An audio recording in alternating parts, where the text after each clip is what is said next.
Good morning. छान अशा बोलीला फुलं लागलेत आणि आमच्या दारामध्ये मस्त असा पारिजातकाचा सडा पडलेला आहे. आहो निघाले सकाळ सकाळी गावाकडे आणि नाश्त्यामध्ये आहोंला बनवला पोहा आणि पोरांसाठी बनवला शेवयाचा भात.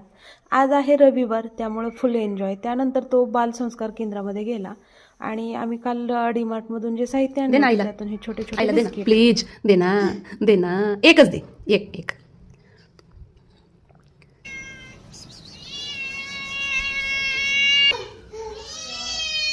ये ये ये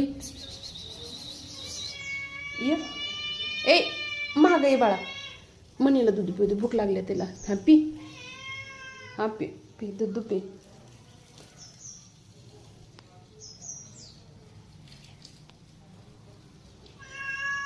काय बाय पी घे.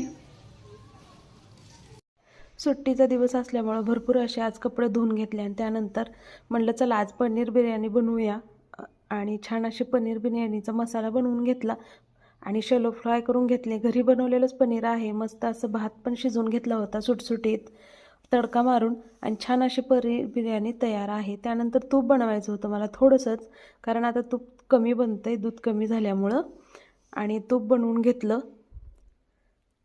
2 ते 3च भांडे तूप झालेलं आहे माझं या ठिकाणी. ते पटकन फिरवून घेतलं. त्यानंतर पोरांना खायला दिलं आणि मीही टेस्ट केली. खूप छान अशी आपली पनीरची बिर्याणी झालेली होती. मला तर खूप आवडली. आता चाललेली आहे मी ट्युशनला सोडण्यासाठी. पाहिल्याबद्दल धन्यवाद.